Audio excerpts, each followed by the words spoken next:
વિદ્યાર્થીઓ મજામાં છો? ફરીથી પાછા ભણવા માટે તૈયાર છો ને? ચલો ત્યારે ફરીથી આપણે પ્રકરણ 5ને આગળ વધારીએ. જો મિત્રો, આપણે અગાઉના લેક્ચરમાં ભાગીદારના પ્રવેશમાં પાઘડીને લગતા આમનોંધના વ્યવહારોના દાખલા જોયા હતા. મેં તમને એ વખતે એક સૂચના આપેલી કે જ્યારે ભાગીદારી પેઢીમાં નવું અને જૂનું બંને પ્રમાણ આપ્યું હોય ત્યારે સૌ પ્રથમ તમારે ત્યાગનું પ્રમાણ શોધવાનું છે અને તે ત્યાગના પ્રમાણમાં નવો ભાગીદાર જેટલા રૂપિયા પાઘડીના લાવે છે તે વહેંચવાના છે. પહેલાં તમારે જૂની પાઘડી જૂના ભાગીદારો વચ્ચે તેમના નફા નુકસાનના જૂના પ્રમાણમાં વહેંચવાની છે.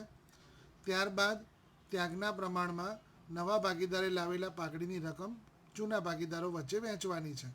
અને જો કદાચ તમે ત્યાગનું પ્રમાણ શોધો અને એમાં જૂના કોઈ ભાગીદારને લાભ થતો હોય તો એ લાભની રકમ તેની પાસેથી લઈને ત્યાગ થનાર ભાગીદારને તમારે આપવાની છે. આટલા મુદ્દાઓને ધ્યાનમાં લઈને આપણે દાખલાઓ આગળના વિડીયોમાં લેક્ચરમાં જોયા હતા.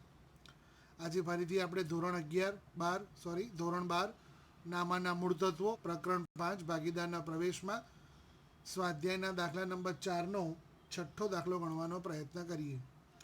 દરેકનું ધ્યાન મારા ગણતરી ઉપર રહેશે અને હું જે રીતે સમજાવું છું તે રીતે સમજીને તમારે નોટમાં સરસ રીતે તેને ઉતારવાનું છે.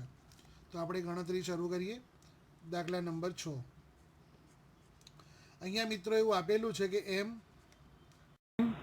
અને ઓ ત્રણ ભાગીદારો 4:3:3 નફો નુકસાન વહેંચતા ભાગીદારો. મિત્રો 4:3:3 એટલે ટોટલ 10 થાય છે. એટલે 4 દશાંશ 3 દશાંશ અને 3 દશાંશ પ્રમાણ આવ્યું. તેઓ નવા ભાગીદાર પીને પેઢીમાં દાખલ કરે છે. એટલે કે નવો ભાગીદાર પી ધંધામાં આવે છે. પી પાઘડી તરીકે 40,000 રૂપિયા રોકડા લાવે છે. એટલે પી પાઘડીના 40,000 રૂપિયા લાવે છે. ત્યાર પછી નફા નુકસાનનું નવું પ્રમાણ તમને આપ્યું છે. એમ, એન, ઓ અને પી. પ્રમાણ આપ્યું છે 1:1:2:1. ટોટલ 5 થાય છે. એટલે 1/5, 1/5, 2/5 અને 1/5 આ નવું પ્રમાણ છે. અને પેઢીમાં જૂની પાઘડી રૂપિયા 50,000 બતાવેલી છે. એટલે જૂની પાઘડી 50,000 છે. મિત્રો આટલી દાખલાની રકમ આપી છે. સૌથી પહેલાં આપણને જૂનું પ્રમાણ અને નવું પ્રમાણ આ બંને આપેલું છે. તો જૂનું ને નવું બંને પ્રમાણ આપેલા છે એટલે આપણે ત્યાગની ગણતરી કરીશું. ત્યાગનું પ્રમાણ બરાબર જૂનું પ્રમાણ માઇનસ નવું પ્રમાણ. એટલે કે જૂના પ્રમાણમાંથી નવું પ્રમાણ બાદ કરવાનું છે. પહેલા ભાગીદારનું નામ એમ છે. એમનું જૂનું પ્રમાણ 4 દશાંશ છે. નવું પ્રમાણ 1/5 છે. ફરીથી પાછો લસા લેવો પડશે કારણ કે છેદ બંનેમાં સરખો નથી. 5ને 10માં ફેરવવા હોય તો × 2 કરવા પડે. એટલે 2 × 2 કરીએ એટલે 4 10 માઇનસ 2 10. એટલે તમારો 2 10 એ એમના ત્યાગનું આવશે. એટલે એમે 2/10 ત્યાગ કર્યો છે તેમ કહેવાશે. આપણે એનની વાત કરીએ. એનની કિંમત છે જૂનું પ્રમાણ 3/10, નવું પ્રમાણ છે 1/5. તો આને આપણે 2 વડે ગુણીએ કે જેથી છેદ સરખો થશે. 3/10 માઇનસ 2/10 એટલે 1/10 એ એનો ત્યાગ આવ્યો. ત્રીજા ભાગીદાર ઓની વાત કરીએ તો ઓનું જૂનું પ્રમાણ છે 3/10 અને નવું પ્રમાણ છે 2/5. તો આને આપણે 2 વડે ગુણીએ તો રકમ આવશે 3/10 માઇનસ 4/10. 2 × 2 4 થાય એટલે માઇનસ 1/10. તો આપણને એટલી ખબર પડે છે કે ઓને લાભ થયો છે. તો હવે તમારે લાભ થયો છે તો લાભની રકમ એની પાસેથી આપણે લેવી પડશે અને ત્યાર પછી આપણે જેને ત્યાગ થયો છે તેને આપવી પડશે. અહીંયા મિત્રો લાભ થયો છે તો પેઢીની નવી પાઘડી તમારે શોધવી પડશે. કારણ કે જે લાભની રકમ છે તે પાઘડીની મૂળ રકમમાંથી આપણે આપવાની થાય. અહીંયા આપણને એવું કહ્યું છે કે પી પોતાના ભાગની પાઘડી 40,000 લાવે છે. પોતાના ભાગની પાઘડી લાવે છે એનો મતલબ ધંધાની પાઘડી નથી. તો આના ઉપરથી આપણે ધંધાની પાઘડી શોધવી પડે. તો હું ગણતરી કરું છું અહીંયા.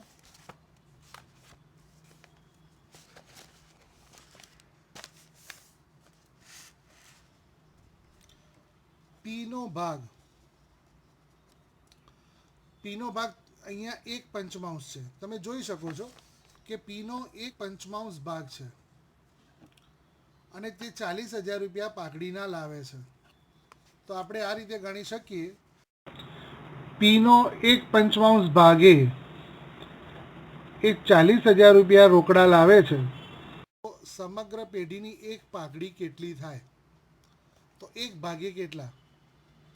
1/5 ભાગે 40,000 તો 1 ભાગે કેટલા?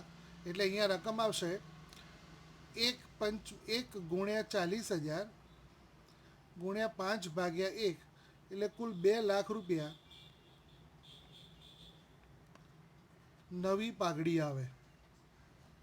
તો પેઢીની નવી પાઘડીની રકમ 2 લાખ રૂપિયા આપણે આ રીતે નક્કી કરી અને તેમાંથી આપણે ઓનો ભાગ શોધીએ. તો ઓ નો લાભ 2 લાખ ગુણ્યા 1 ભાગ્યા 10 એટલે 20,000 રૂપિયા ઓ આપશે. તો 20,000 રૂપિયા ઓ આપશે. આ રીતે આપણે ગણતરી કરી. કુલ આપણે પહેલાં 2 લાખ રૂપિયાની પાઘડી એ પીએ આપેલા પ્રમાણથી ગણતરી કરી, જે 2 લાખ રૂપિયા આવ્યા, જે ધંધાની નવી પાઘડી છે.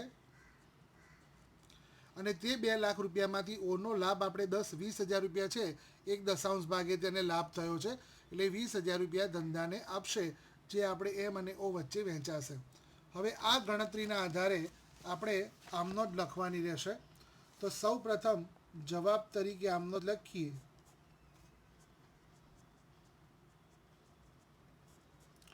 તો પહેલાં તમારે જૂની પાઘડી વહેંચવી પડશે. તો જૂની પાઘડી વહેંચવા માટેની આમનોંધ તમારે લખવાની છે. એના માટે પહેલી આમનોંધ આવે એમના મૂડી ખાતે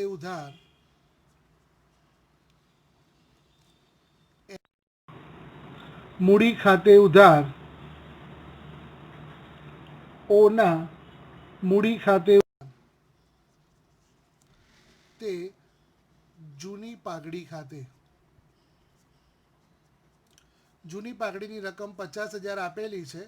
એ 50,000 રૂપિયા આપણે જૂના ભાગીદારો વચ્ચે તેમના જૂના નફા નુકસાનના પ્રમાણમાં વહેંચીશું. એટલે કે પ્રમાણ છે 4:3:3. એટલે કે પહેલા ભાગીદારના ભાગે 20,000 રૂપિયા આવશે, બીજા ભાગીદારના ભાગે 15,000 રૂપિયા આવશે અને ત્રીજા ભાગીદારના ભાગે પણ 15,000 રૂપિયા આવશે. તો આ પ્રમાણે તમે પહેલાં જૂની પાઘડીને વહેંચવા માટેની નોંધ બનાવી. ત્યાર પછી બીજી નોંધ, ધંધાની અંદર જે પાઘડીના પ્રીમિયમ તરીકે રકમ લાવે છે તેની લખાશે. અહીંયા લખ્યું છે કે 40,000 રૂપિયા રોકડા લાવે છે એટલે નોંધ આવશે રોકડ ખાતે ઉધાર 40,000 રૂપિયા. કારણ કે અહીંયા લખ્યું છે કે પી નામનો ભાગીદાર 40,000 રૂપિયા પાઘડી તરીકે લાવે છે. તે પાઘડીના પ્રીમિયમ ખાતે 40,000 એટલે કે 40,000 રૂપિયા પાઘડીના લાવ્યા એટલે પી પાઘડી લાવ્યો. આ એની નોંધ આપણે લખી કે પી વ્યક્તિ 40,000 રૂપિયા રોકડા પાઘડી તરીકે લાવ્યો. ત્રીજી નોંધ આપણે વિચારીએ. તો હવે જે પાઘડી તરીકે રકમ લાવ્યો છે તે એમ અને એન વચ્ચે તેમના ત્યાગના પ્રમાણમાં અને પી પાસેથી ઓ પાસેથી તમારે જે લેવાના છે 20,000 એ પણ તેમને એમ અને એ વચ્ચે વેચવાના થશે. એટલે ત્રીજી નોંધ થશે પાઘડીના પ્રીમિયમ ખાતે ઉધાર 40,000 રૂપિયા. ત્યાર પછી ઓ પાસેથી આપણે 20,000 લેવાના છે એટલે ઓના મૂડી 20,000 રૂપિયા અને આ બંને જે 60,000 રૂપિયા છે એ આપણે એમ અને એન વચ્ચે તેમના ત્યાગના પ્રમાણમાં વહેંચવાના છે. તે એમના મૂડી ખાતે, તે એનના મૂડી ખાતે. ત્યાગનું પ્રમાણ આપણે આગળ જોયું હતું 2:1 છે ત્યાગના પ્રમાણે. તો એ 60,000 રૂપિયા 2:1ના પ્રમાણમાં વેચીએ તો એમના ભાગે 40,000 આવે છે અને એનના ભાગે 20,000 આવે છે. તો આ પ્રમાણે પાઘડીની રકમ પણ વેચાઈ, નવી પેઢીની પાઘડી પણ નોંધાઈ, તેમાંથી ઓનો ભાગ પણ શોધ્યો અને આ બધી રકમ એમ અને એન વચ્ચે તેમના ત્યાગના પ્રમાણમાં આપણે વેચી અને દાખલાની ગણતરી પૂરી કરી. ખ્યાલ આવી ગયો મિત્રો? તો આ પ્રમાણે તમારે વિચારવાનું છે. સ્ટેપ આ જ રાખજો. પહેલાં જૂની પાઘડી વેચી દેવાની જૂના ભાગીદારો વચ્ચે. નફા નુકસાનનું નવું ને જૂનું બંને પ્રમાણ આપ્યા હોય તો ત્યાગનું પ્રમાણ શોધવાનું. એમાં કોઈને લાભ થતો હોય તો સમગ્ર પેઢીની નવી પાઘડીમાંથી લાભની રકમ શોધીને ત્યાગના પ્રમાણમાં જૂના ભાગીદારો વચ્ચે આપવાની છે. આટલા સ્ટેપ તમારે યાદ રાખીને દાખલો ગણવાનો થાય. હવે આગળ એક બીજો દાખલો ગણીએ. દાખલા નંબર 7. દાખલા નંબર 7માં એવું લખ્યું છે બી અને સી આ બે ભાગીદારો છે. હવે અહીંયા આપણને એવું નથી લખેલું કે તેઓ નફો નુકસાન કયા પ્રમાણમાં વેચે છે. તો એનો અર્થ એવો થયો કે તે નફો નુકસાન સરખા ભાગે વેચે છે. એટલે 1:1 એ એમનું નફા નુકસાનનું પ્રમાણ છે. તેઓ નવા ભાગીદાર તરીકે ડીને દાખલ કરે છે. એટલે ડીને નવા ભાગીદાર તરીકે તેઓ દાખલ કરે છે.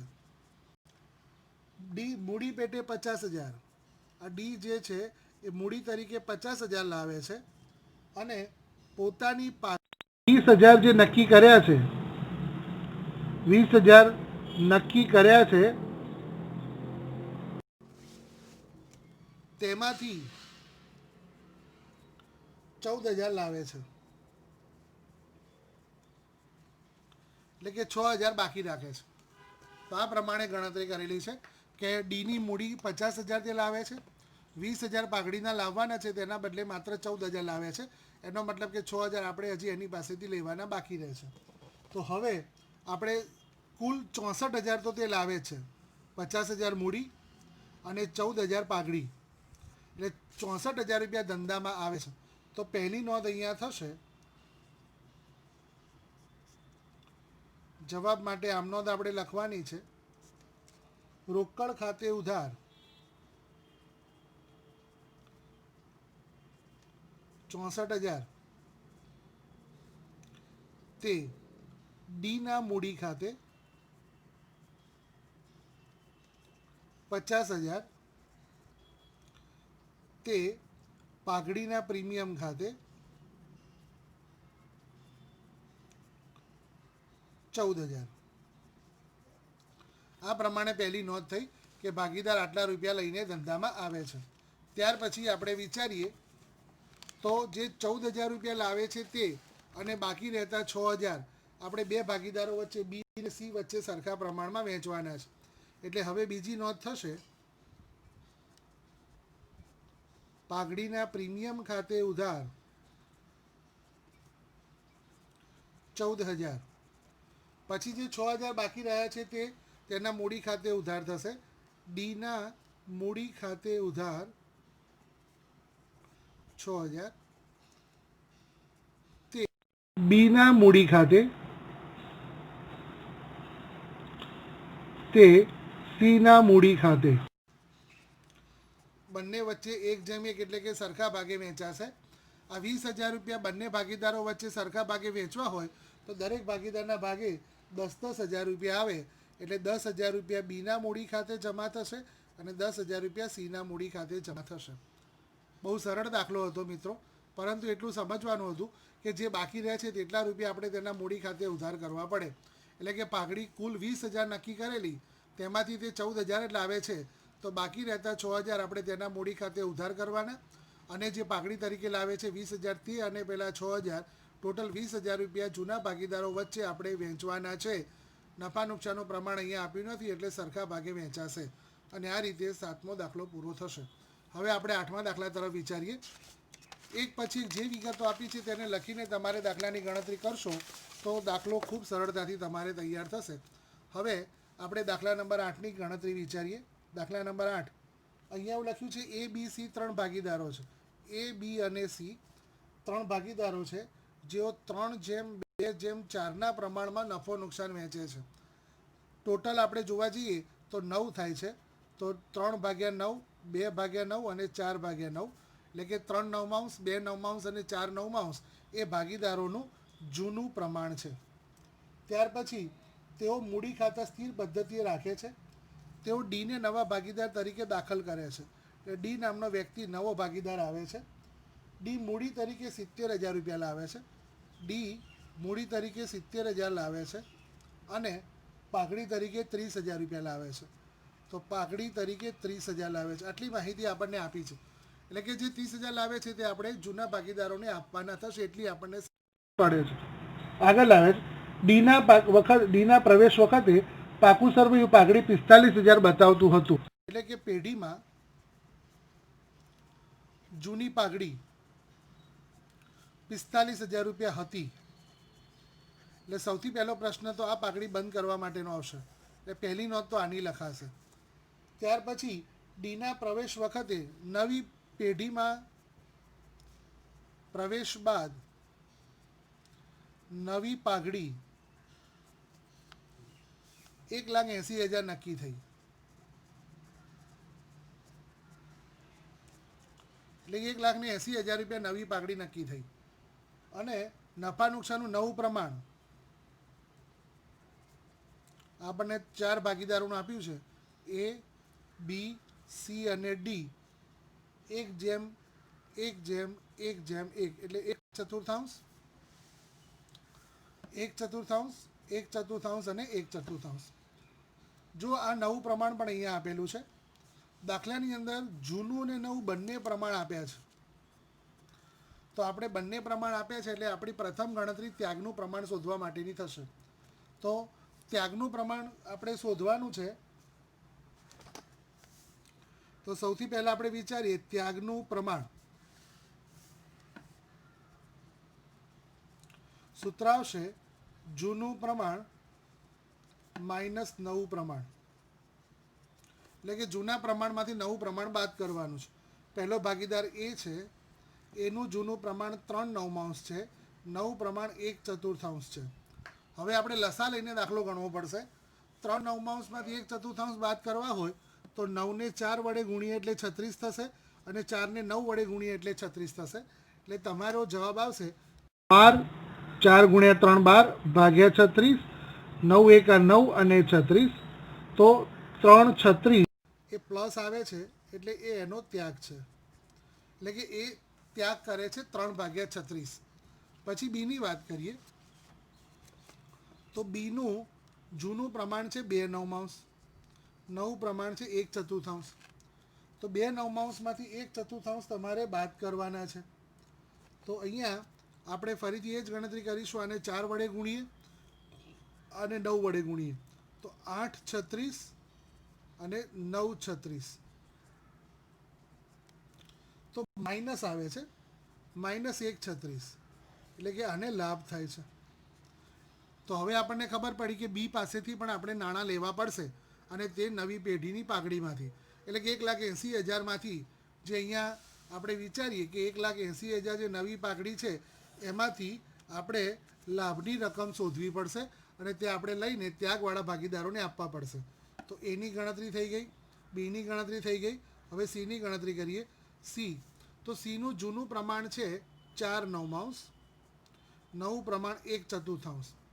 તો સીના પણ આપણે ગણતરી કરીએ તો 9ને 4 વડે ગુણીએ અને 4ને 9 વડે ગુણીએ તો અહીંયા 16/36 -9/36 એટલે તમારો જવાબ આવશે 17/36.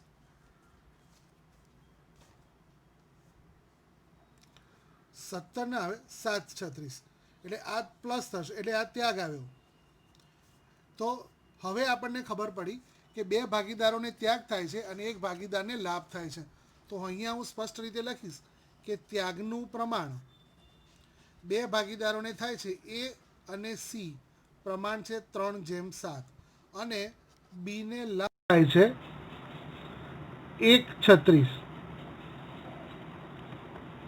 એટલે આપણે એની રકમ શોધવી હોય તો 1,80,000ની સાથે 36ને આપણે ગણતરી કરીએ તો 1,80,000 1/36 એટલે કે 5,000 રૂપિયા આપણે બી પાસેથી લેવાના છે. એટલે બી પાસેથી 5,000 રૂપિયા આપણે મેળવવાના છે અને આ 5,000 રૂપિયા આપણે એ અને સીને 3:7ના પ્રમાણમાં આપવાના છે. મિત્રો આ પ્રમાણે પહેલાં આપણે ગણતરી કરી. હવે આપણે બીજા ભાગીદારની રકમોની નોંધ કરવાની રહેશે. તો તમને ખબર પડી ગઈ હશે કે આ પ્રમાણે દાખલો ગણાશે. બીજું આપણે વિચારીએ કે 30,000 રૂપિયા તે પાઘડી લાવે છે. ડી નામનો વ્યક્તિ ડી 30,000 રૂપિયા પાઘડી લાવે છે અને નવી પાઘડીની કિંમત 1,80,000 છે. તો હજી એક ગણતરી પણ ગણવાની છે. નવી પાઘડીની રકમ 1,80,000 છે. એમાં ડીનો ભાગ છે 1/4. એનો મતલબ એવો થયો કે એણે 45,000 રૂપિયા પાઘડી લાવવી પડે. 1,80,000માંથી 1/4 ભાગ જો આપણે ડીનો કાઢી લઈએ તો ડીએ 45,000 રૂપિયા પાઘડી ડી દ્વારા લાવવી પડે, પરંતુ એ માત્ર 30,000 લાવ્યો છે. એટલે બાકીના 15,000 ડી પાસેથી લેવા પડશે. આપણે વિચારવું પડે કે ડીએ 1,80,000નો 1/4 ભાગ જે ડીનો છે એ પ્રમાણે એને 45,000 લાવવા પડે, પરંતુ 30,000 જ લાવ્યો છે. તો 45માંથી 30 બાદ કરો એટલે બીજા 15,000 ડી લેવા પડે. આપણે ગણતરી આપણે આ દાખલામાં કરવી પડે તેમ છે. હવે બધી જ ગણતરીઓની આમનોંધ આપણે તૈયાર કરીશું. દાખલાઓમાં બહુ જ વિચારવું પડે એવું છે, એટલે ખૂબ શાંતિથી દાખલો ગણજો અને 2-3 વખત આનું રિવિઝન કરીને તૈયાર કરજો. પહેલી આમનોંધ જૂની પાઘડી માંડી વાળવાની થશે. એટલે કે 45,000 રૂપિયા એ જ બી અને સી વચ્ચે આપણે લખવાના છે. એટલે પહેલી નોંધ થશે એના મૂડી ખાતે ઉધાર, બીના મૂડી ખાતે ઉધાર, સીના મૂડી ખાતે ઉધાર તે જૂની પાઘડી ખાતે. અને જૂની પાઘડીની રકમ 45,000 છે. તો 45,000 રૂપિયા તેમના જૂના પ્રમાણમાં એટલે કે 3:2:4ના પ્રમાણમાં આપણે વહેંચવા પડે. તો 3:4માં વહેંચવા જઈએ તો રકમ આવશે 15,000, 10,000 અને 20,000. આ પ્રમાણે આપણે જૂની પાઘડી વહેંચી દીધી 3:2:4ના પ્રમાણમાં. ત્યાર પછી 1,00,000 રૂપિયા રોકડા તે લાવે છે ડી, મૂડી તરીકે 70,000 અને 30,000 પાઘડી તરીકે. તો 1,00,000 રૂપિયાની નોંધ થશે. રોકડ ખાતે ઉધાર 1,00,000 રૂપિયા તે ડીના મૂડી ખાતે 70,000 તે પાઘડીના પ્રીમિયમ ખાતે 30,000. એટલે કે 1,00,000 રૂપિયા જે રોકડા લાવ્યો એમાં મૂડી તરીકે 70,000 લાવ્યો હતો અને પાઘડી તરીકે તે 30,000 લાવ્યો હતો, તેની નોંધ કરી. ત્યાર પછી હવે આ 30,000 રૂપિયા પાઘડીના, 15,000 જે ખૂટે છે તે અને 5,000 રૂપિયા બી પાસેથી લેવાના છે તે. આ 3 રકમ એ અને બીને આપણે તેના લાભના ત્યાગના પ્રમાણમાં વહેંચવાના છે. એટલે ત્રીજી અગત્યની નોંધ આપણે લખવાની છે. અહીંયા નોંધ થશે પાઘડીના પ્રીમિયમ ખાતે ઉધાર 30,000 જે આ રકમ અહીંયા લાવ્યા. ત્યાર પછી લખાશે બીના ચાલુ ખાતે ઉધાર, કારણ કે અહીંયા મૂડી ખાતું સ્થિર છે એટલે આપણે અહીંયા લખ્યું બીના ચાલુ ખાતે ઉધાર. બી પાસેથી લાભના આપણે 5,000 રૂપિયા લેવાના છે તે. તો બી પાસેથી આપણે 5,000 રૂપિયા લીધા તે. હવે ડી પાસેથી બીજા 15,000 લેવાના બાકી છે. એટલે એની નોંધ થશે ડીના ચાલુ ખાતે ઉધાર 15,000. અને આ કુલ આ જે 50,000 છે તે એ અને સી વચ્ચે વહેંચાશે. તો તે એના ચાલુ ખાતે તે સીના ચાલુ ખાતે. અને તમે વિચાર્યું છે કે ત્યાગનું પ્રમાણ 3:7 છે. ત્યાગના પ્રમાણે તો તો 50,000 રૂપિયા ત્યાગના પ્રમાણે આપણે જો વેચીએ તો 15,000 આવશે અને 35,000 આવશે. એટલે કે 50,000 રૂપિયા બે ભાગીદારો વચ્ચે 3/7ના પ્રમાણમાં વેચે તો 15,000 અને 35,000 રકમ આવે છે. આ પ્રમાણે આ દાખલો ગણાશે. ફરીથી આપણે દાખલાની ગણતરી સમજાવી દઉં, કારણ કે થોડી ગણતરી મોટી છે.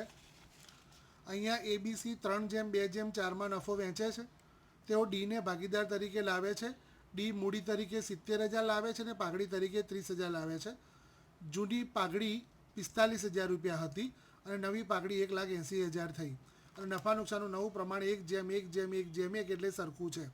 સૌથી પહેલાં આપણે ત્યાગ શોધ્યો ત્યારે ખબર પડી કે એનો ત્યાગ 3/36 આવે છે, બીને લાભ થાય છે 1/36 અને સીને ત્યાગ થાય છે 7/36. એટલે કે આપણે ભાગ જે બીનો થાય છે લાભ, એને 1,80,000માંથી 1/36 ભાગે આપણે રકમ આપણે એની પાસેથી લેવી. એટલે મેં અહીંયા ગણતરી કરી કે 1/7ના પ્રમાણમાં 3/7 એ ત્યાગનું પ્રમાણ આવે છે અને બીનો જે લાભ થાય છે એ 1,80,000 ગુણ્યા 1/36 એટલે 5,000 રૂપિયા આપણે બી પાસેથી લેવા પડે છે. હવે આપણે આમનોંધની વાત કરીએ તો આમનોંધમાં સૌથી પહેલાં એક ગણતરી એ કરી કે 1,80,000માં ડીના જે 1/4 ભાગ છે તે ભાગે 45,000 રૂપિયા પાઘડી ડીએ લાવવી પડે, પરંતુ રકમમાં 30,000 કહેલી છે એટલે 15,000 રૂપિયા આપણે તેની પાસેથી લેવા પડે એમ છે. તો હવે આપણે આમનોંધ પહેલાં લખીશું. જૂની પાઘડી બંધ કરવાની છે. 1,00,000 રૂપિયા રોકડા આવે છે તેનું વર્ગીકરણ કર્યું. પાઘડીની રકમ આપણે લખી, બી પાસેથી લેવાની રકમ લખી, ડીની ખૂટતી રકમ પાઘડીની લખી અને એ ને સી વચ્ચે તે તેના ત્યાગના પ્રમાણમાં આપણે વહેંચી. એટલે આ રીતે દાખલો પૂરો થશે. આગળ આપણે વિચારીએ તો દાખલા નંબર 9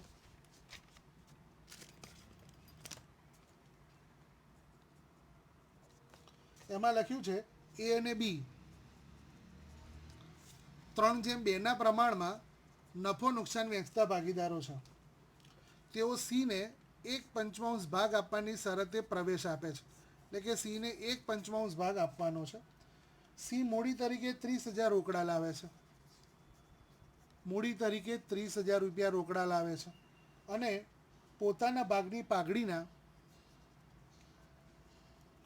10,000 રોકડા લાવતો નથી. અહીંયા સ્પષ્ટ લખ્યું છે કે તે રોકડા લાવતો નથી. તો રોકડા લાવતો નથી તો આપણે રોકડા તેની પાસેથી લેવાના છે. આપણે આમનો જ વિચારીએ તો જે 10,000 રૂપિયા લેવાના છે તે એ અને બીને આપણે 3/2ના પ્રમાણમાં વહેંચવાના છે. તો અહીંયા બે આમનોંધ તૈયાર થશે. પહેલી આમનોંધ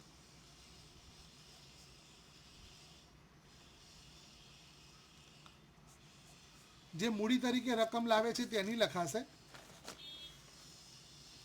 તો પહેલી નોંધ અહીંયા આવશે, રોકડ ખાતે ઉધાર 30,000 તે સીના મૂડી ખાતે 30,000 એટલે કે 30,000 રૂપિયા મૂડી તરીકે જે લાવ્યો તેની નોંધ કરી. અને બીજું છે 10,000 જે રોકડા લાવ્યો નથી તો સીના મૂડી ખાતે તેને ઉધાર કરવાના છે. એટલે બીજી નોંધ આવશે, સીના મૂડી ખાતે ઉધાર 10,000 અને બીને આપણે આપવાના છે તે એના મૂડી ખાતે તે બીના ખાતે અને તેમના નફા નુકસાનનું પ્રમાણ છે 3/2ના પ્રમાણમાં આપણે તે વેચવાના છે. એટલે પહેલા ભાગીદારમાં આવશે 6,000 અને બીજા ભાગીદારમાં આવશે 4,000 અને આ પ્રમાણે 10,000 રૂપિયા તમારા વેચાશે. તો જે 10,000 નથી લાવ્યો તે 10,000 રૂપિયા આપણે તેના મૂડી ખાતે ઉધાર કર્યા. એ અને બીના મૂડી ખાતે તેટલો આપણે ફાયદો કરી આપ્યો અને જે 30,000 મૂડી તરીકે લાવ્યો હતો એની આપણે નોંધ લખી અને આ દાખલો આ રીતે પૂર્ણ થશે. હવે આપણે છેલ્લો દાખલો એટલે કે 10મો દાખલો ગણવાનો પ્રયત્ન કરીએ.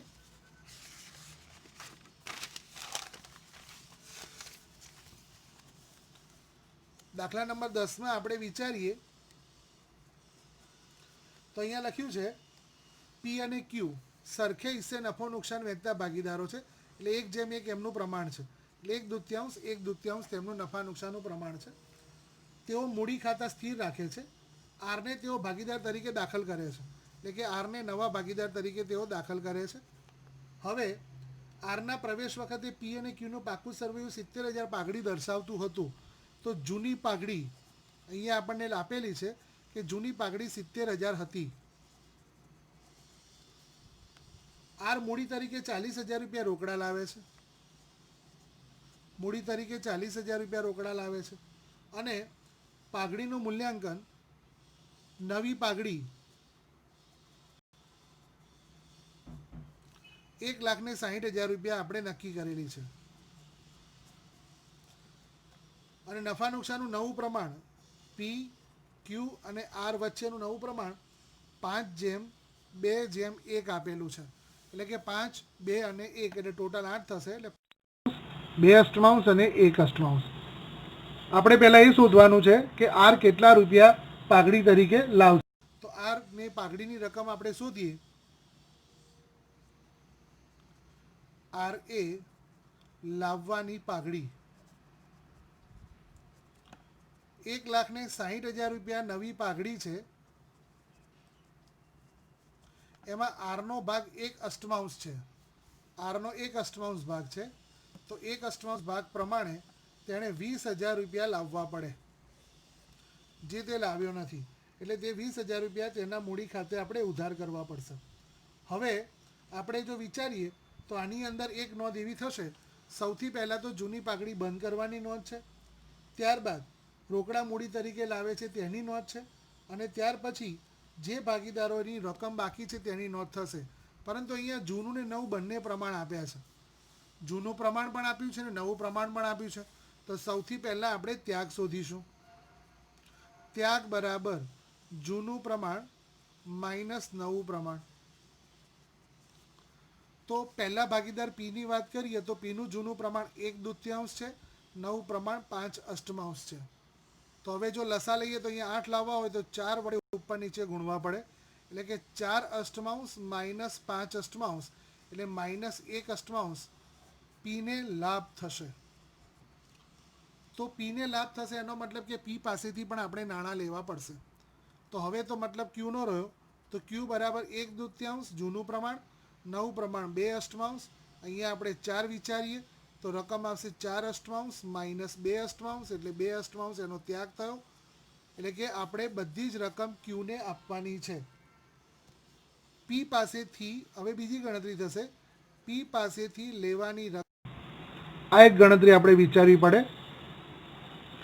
નવી પાઘડી 1,60,000 છે, એનો 1 ભાગ એટલે આપણે 20,000 રૂપિયા પી પાસેથી પણ લેવા પડે. બધી ગણતરી કર્યા પછી હવે આપણે આમનોંધ તરફ જઈએ તો જવાબમાં આમનોંધ લખાશે.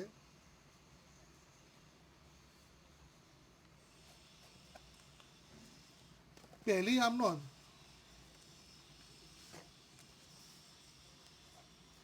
જૂની પાઘડી માંડી વાળવાની છે.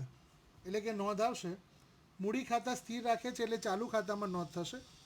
પીના ચાલુ ખાતે ઉધાર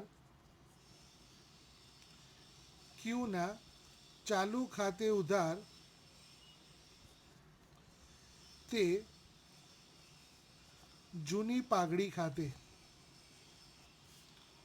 પીના ચાલુ ખાતે ઉધાર, ક્યુના ચાલુ ખાતે ઉધાર તે જૂની પાઘડી ખાતે. જૂની પાઘડીની રકમ 70,000 છે. બંને વચ્ચે પ્રમાણ સરખું છે એટલે 35,000 રૂપિયા તમારે નોંધ થશે. ત્યાર પછી બીજી નોંધ છે 40,000 રૂપિયા મૂડી તરીકે રોકડા લાવે છે તેના. એ નોંધ આવશે રોકડ ખાતે ઉધાર 40,000 તે આરના મૂડી ખાતે